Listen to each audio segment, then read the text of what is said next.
Bom, e aí galera do oitavo ano, tudo bem com vocês? Nessa aula de hoje, eu vou fazer uma pequena revisão da propriedade 1 que eu passei na aula de sexta-feira para vocês, sobre o Teorema de Pitágoras, e vou passar mais uma propriedade, que é a propriedade 2, também sobre o Teorema de Pitágoras. O que acontece? Eu vou trabalhar com vocês mais a parte teórica, fazer uma revisãozinha, né? Falar mais um pouquinho sobre o Teorema de Pitágoras mesmo. E a parte de construção eu vou deixar para fazer nas aulas ao vivo, porque aí eu posso, né? Qualquer dúvida que vocês tiverem, já na hora, no momento da dúvida, eu já posso estar voltando, já tirando. Então eu prefiro trabalhar dessa forma. Então, aqui a gente vai falar um pouquinho, né? A primeira propriedade, que é sobre a raiz quadrada da soma dos quadrados das medidas de dois segmentos, ou seja, um nominho até se olhando assim parece ser um pouquinho mais complicado, mas na verdade a gente tem uma aplicação prática, né, para tudo isso aqui. Eu vou explicar para vocês o porquê disso tudo, mas vamos lá, né? Primeiro trabalhando com o Teorema de Pitágoras, então vamos recordar um pouquinho. Então, a gente sabe que o Teorema de Pitágoras, ele foi vamos dizer assim, estudado pelos pitagóricos, né? Num triângulo retângulo eles faziam as medições e chegaram a algumas conclusões de um triângulo retângulo. Então, só para a gente lembrar, para ficar mais fácil, a gente chama esses dois lados aqui, que formam um ângulo de 90 graus, de catetos. O triângulo é retângulo porque tem um ângulo reto, né? Não tem como ter dois, tem que ter pelo menos tem que ter um, né? Apenas um. Se fossem dois, não ia fechar, não ia nem dar triângulo. E o outro lado, que é o oposto do ângulo de 90 graus, é a hipotenusa. Então, a hipotenusa é oposta ao lado de 90 graus, ao ângulo de 90 graus, ou seja, não forma o ângulo. E, além de tudo, ele é o maior lado, né? Então, isso aqui é uma coisa que é sempre interessante para a gente saber qual é a hipotenusa. Geralmente, a gente vai chamar de A a hipotenusa, de B e de C os catetos. E nós temos, então, que eles chegaram à conclusão, que sempre que eu fizesse, né, o quadrado da hipotenusa, a medida da hipotenusa elevada ao quadrado, esse valor seria igual à soma dos quadrados dos dois catetos. Então, eu elevaria um cateto ao quadrado, elevaria o outro, faria a soma desses dois, e vai dar sempre a mesma coisa. Bom, só que aqui nós precisamos da raiz quadrada da soma dos quadrados. Então, como que eu vou chegar? Raiz quadrada da soma, por exemplo, aqui nesse caso, está falando, né? L1 mais L2. Esse L1 mais L2 serão medidas, números. Então, números que eu vou transformar em medidas. Então, por isso que a raiz quadrada, olha que nós temos uma raiz quadrada, de uma soma entre dois quadrados. Nesse caso são medidas, mas poderiam ser números. Então, como que eu vou chegar do Teorema de Pitágoras? Como é que eu vou chegar nessa raiz quadrada da soma? Então, na verdade, o que a gente vai fazer é o seguinte, como a gente tem aqui, né, nós temos aqui, eu já falei isso para vocês, mas nós temos aqui, eu posso tirar, né, eu posso colocar aqui, fazer a operação inversa, que é colocar o radical. Se eu colocar de um lado e de outro, eu não vou estar alterando, tá, essa equação, essa afirmação, né? Então, a gente está fazendo alguns trabalhos algébricos que é interessante, que, tio, não vai fazer desenho, mas aqui é interessante que depois vocês vão usar bastante em matemática, esses tipos de equação, vão usar em física, talvez até em química, né?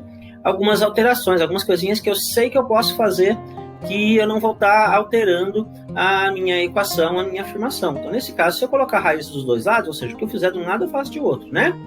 Eu não vou estar alterando a minha equação.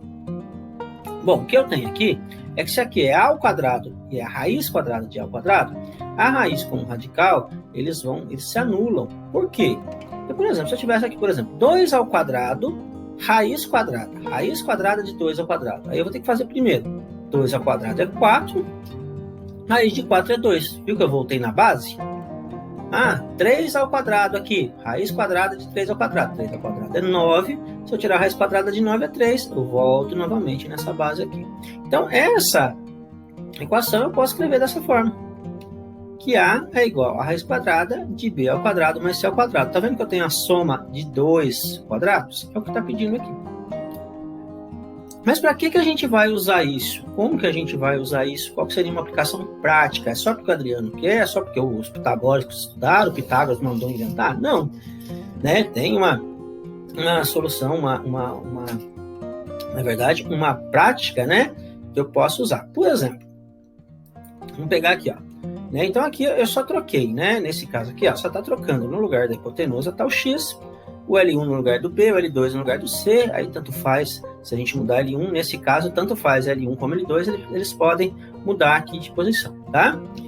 Mas o que a gente tem, na verdade, é o seguinte, qual que seria um uso prático para isso? Quando a gente chega, por exemplo, eu preciso fazer uma medida, eu fiz um cálculo lá e, de repente, essa medida deu raiz de 13, eu cheguei numa raiz de 13. Raiz de 13, não existe raiz exata para esse número 13. Então, como é que eu vou fazer isso? Se eu resolver fazer uma aproximação, eu não vou estar fazendo corretamente, né? Ele vai dar uma dízima periódica. Dependendo do que eu for fazer, eu preciso ter mais uma exatidão. Então, como que eu posso ter essa exatidão trabalhando geometricamente? Então, o que a gente tem é o seguinte, eu vou decompor os números. Então, mais uma coisinha que a gente pode usar, né? Tanto na parte algébrica da matemática, né? Mas eu vou, em física, em química, como o tio falou. Mas eu vou decompor esse número 13 em 2 quadrados. Como assim 2 quadrados? Eu vou pegar somas, tá? Que vai dar 13, e que os números que eu somar, eles têm raiz quadrada. Por exemplo, se eu pegar 12 e 1, o 12 não tem raiz quadrada, o 1 tem. Se eu pegar 11 e 2, nenhum dos dois tem. Se eu pegar 10 e 3, nenhum dos dois tem. Se eu pegar 5 e 8, nenhum dos dois tem. Mas se eu pegar 4 e 9, ó, 4 com mais 9 não dá 13. Então, estou escrevendo esse número aqui na forma de uma soma. Por que eu escolhi esses dois? Porque os dois têm raiz. Ó, o 4 tem raiz, o 9 tem raiz. Porque aí eu posso agora escrever essa soma de uma outra forma. Que forma que seria essa? Seria fazendo isso aqui em forma de quadrado, por exemplo. Ó, 2 ao quadrado, que é a mesma coisa que 4, e o 9, né, eu coloquei 3 ao quadrado. Então, tudo isso aqui, tudo isso que eu estou escrevendo aqui, a raiz de 13, tudo isso aqui eu vou chegar no mesmo resultado. Se eu fizer essa conta aqui, eu volto no raiz de 13, né? Eu vou fazendo ao contrário, né? Ao invés de chegar no resultado, eu estou voltando, tá? Mas por que eu quero fazer isso? Porque se eu precisar realmente achar essa medida raiz de 13, o que eu faço? Eu uso como L1 o 2 e uso como L2 o 3. Então, no caso, na hora de colocar aqui, no lugar dos catetos, quem que eu colocaria? Eu colocaria centímetro, eu colocaria 2 centímetros no L1, 3 centímetros no L2. Ou nesse caso aqui, tanto faz, né? E a medida que eu procuro seria essa medida X. Aí esta medida X, se eu precisar, não, eu preciso dela, eu faço num rascunho, depois é só transportar essa medida, por exemplo, se for necessário mesmo, para o papel de onde eu vou fazer um desenho, por exemplo, tá? Então, eu vou estar achando essa medida X, ok? Então, isso aqui a gente já viu na aula de ontem, só quis dar uma pincelada para vocês aqui. Eu até trouxe aqui outro exemplo. Na aula de ontem eu coloquei um exemplo só coloquei esse exemplo do raiz de 13, mas nós temos outro exemplo aqui, ó, quer ver? Tá? Eu peguei aqui o raiz de 5, ó, mesma coisa, não existe uma raiz exata para 5, vai dar 2, alguma coisa. Mas eu não consigo colocar isso na régua. Mas como que eu posso decompor essa raiz de 5? Eu posso decompor ele de várias formas. Por exemplo, 2 mais 3. Mas como eu quero números que tenham raiz quadrada, o que eu tenho? Um 4 e 1. Raiz de 4 é 2, por isso que eu coloquei 2 ao quadrado. Raiz quadrada de 1 é 1, 1 ao quadrado. Então quer dizer que se eu fizer essa conta, eu volto lá no raiz de 5. E aí eu vou usar o quê? Aí nesse caso agora eu uso 2 como L1, uso o 1 como L2. Se eu fizer aqui, né, um triângulo retângulo de lado 1 e 2, esse número aqui vai ser raiz de 5. Certo? Então temos mais aqui mais um exemplo de onde que a gente pode, né, de números que eu posso usar, e existem, né, infinitos números que eu posso fazer isso. Basta eu fazendo as decomposições de 2 em 2. Agora, já na propriedade 2, ao invés de pedir a raiz quadrada da soma, está pedindo a raiz quadrada da diferença. Então, como eu disse, vou passar a teoria aqui, depois na aula de sexta-feira que vem, eu já passo para vocês a parte prática, na parte de construção. O que nós temos aqui, na verdade? Nós temos, eu vou pegar aqui primeiro, para a gente pensar como é que eu vou sair nessa raiz quadrada da diferença. Porque da soma bastava a gente colocar as raízes, né? Aqui a gente vai ter que fazer algumas coisinhas a mais. Então, pegando um triângulo retângulo, né, como a gente está acostumado aqui, eu peguei o teorema de Pitágoras, né, A ao quadrado igual a B ao quadrado mais C ao quadrado, temos em catetos. Só que aqui agora eu vou dar uma mexida nisso aqui, para que eu chegue naquela forma que eu queria, da raiz quadrada da diferença. O que eu posso fazer, na verdade, o que eu vou fazer? O que eu tenho aqui, pessoal, ó, eu vou mudar um pouquinho. Eu peguei esse b que estava do lado direito e passei ele, né? Ou seja, para anular ele aqui, eu faço menos b, né? Menos b ao quadrado. Só que quando eu faço para não alterar, eu faço de um lado, eu tenho que fazer de outro. Ou seja, eu transpasso, né? A gente brinca, passa para o outro lado com a operação inversa. Se ele é positivo, ele não tem sinal, ele é positivo. Ele passa para o outro lado, negativo. Então aqui eu fiquei que a ao quadrado menos b ao quadrado igual a c ao quadrado. Essa equação, eu posso escrever ela dessa forma. Eu estou falando a mesma coisa, só inverti, né? Eu falei, ao invés de falar a ao quadrado menos b ao quadrado primeiro, eu falei o c ao quadrado primeiro. Então, isso aqui.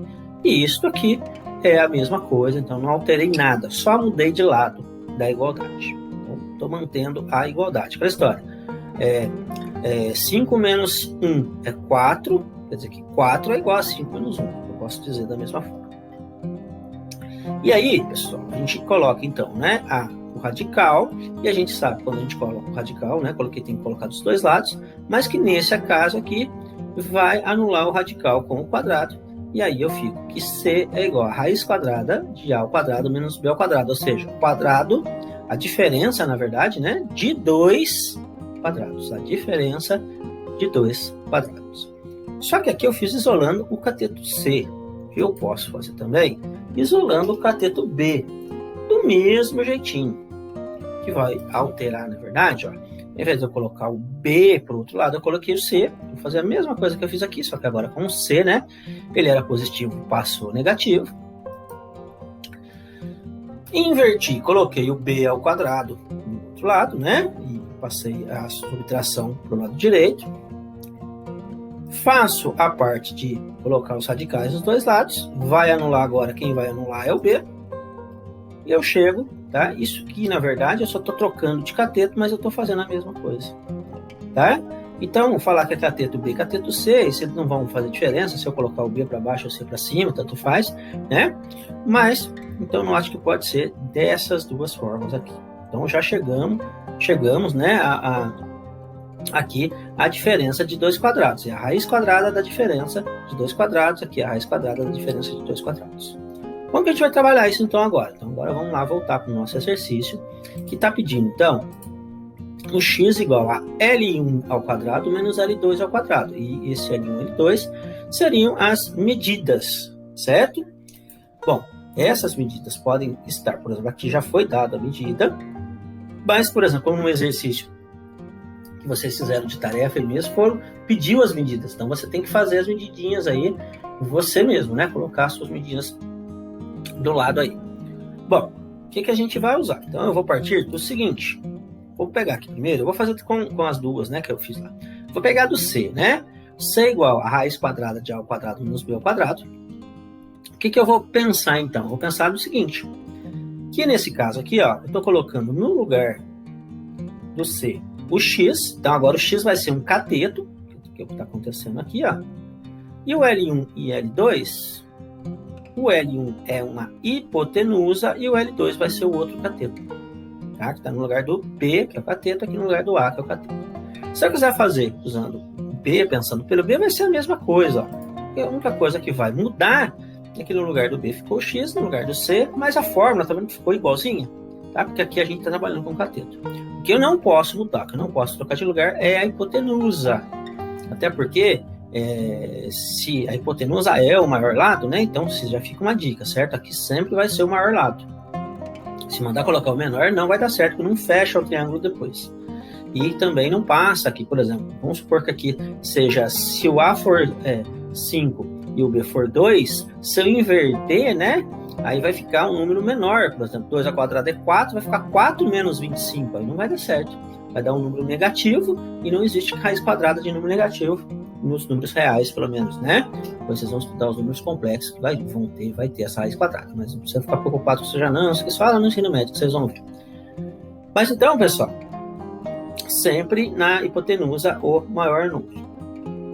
E agora nós vamos usar isso aqui então. Então, ó, vou pegar aqui, ó, x igual a L1 ao quadrado menos L2 ao quadrado, que foi o que pediu aqui, tá? Foi o que pediu nesse exercício. Lógico, eu posso pensar com qualquer uma dessas duas, é a mesma coisa, tá vendo? Né? Ó. Só que agora vamos ver um exemplo prático, né? Um exemplo com números. Onde que eu poderia usar sem ser com as medidas dadas, mas e numericamente, o que eu poderia fazer? O que eu poderia usar? Eu poderia usar isso aqui, por exemplo. Ó. Existem números que eu não consigo fazer a soma de 2 quadrados. Então, 21, por exemplo, é um deles.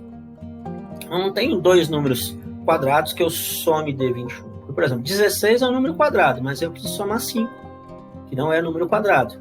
Aí, se eu somar 16 com mais 9, aí dá 25, já não dá número quadrado. Então, eu não tenho aqui 16 com 4 dá 20. Então, nesse caso aqui, eu preciso apelar, às vezes, para uma subtração. Então, eu vou pensar em 2 números quadrados que eu subtraia e dê 21. E nesse caso está fácil, por quê? Se eu fizer 25 menos 4, eu tenho 21. Tá vendo? Então, o que eu vou usar agora? Então, eu vou usar 5 ao quadrado e 2 ao quadrado. Quer dizer, no lugar do 25, eu coloquei o 5 ao quadrado, no lugar do 4, eu coloquei 2 ao quadrado.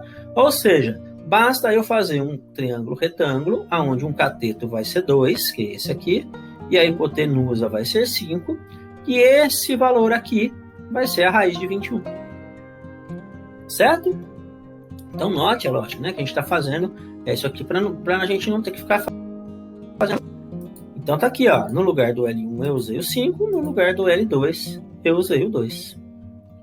Só tome cuidado com o que eu falei, né? Quando é mais, tanto faz se eu inverter aqui as posições dos números. Quando é subtração, ou seja, quando é a diferença, quando é a soma, não tem problema inverter, mas quando é a diferença dos quadrados, sempre o maior vai ter que ficar primeiro, ou seja, sempre o maior vai ser hipotenusa, porque senão eu não consigo fechar o triângulo ou não consigo completar essa afirmação. Se eu inverter isso aqui, ó, 4 menos 25 ia dar menos 21. Não tem raiz de menos 21, não tem como eu fazer. Vou pegar um outro exemplo aqui, ó, só para a gente ver, para a gente saber que não precisa ser somente com esses números, existem vários outros números. Então, vou pegar aqui, ó, x igual a raiz de 3. Eu fiz uma continha, eu preciso achar uma raiz de 3. Aí tá uma medida raiz de 3, mas como é que eu vou pegar isso aí para colocar no meu desenho? Beleza, ó. Raiz de 3, nós vamos pensar, qual subtração? Aquilo que eu falei, lembra da soma que eu falei? Não tem soma que vai de quadrado que vai dar raiz, que vai dar 3. Porque 3 eu posso colocar 1 mais 2, dá 3. Certo? 1,5 eu preciso de exato, né? Eu preciso de número exato. 1,5 não vale. 2 mais 1 dá 3, mas a mesma coisa. O 1 tem raiz, mas o 2 não tem. Então, eu vou ter que pensar na subtração. Qual subtração que eu tenho de números quadrados que vai dar 3? 4 menos 1. 4 tem raiz, o 1 também tem raiz. Então, aqui eu posso modificar e colocar assim, ó, que x é igual a raiz quadrada de 2 ao quadrado menos 1 ao quadrado. Tá vendo? Subtração. Diferença de 2 quadrados. Raiz quadrada da diferença de 2 quadrados. Então, aqui, o L1 vai ser o 2, o L2 vai ser o 1. Então, eu colocaria o 2 aqui na hipotenusa e o 1 em um dos catetos. Gente, pode ser aqui, se você quiser inverter, colocar aqui e achar o x aqui embaixo, é a mesma coisa, é como se apenas você invertesse, virasse esse triângulo. Certo?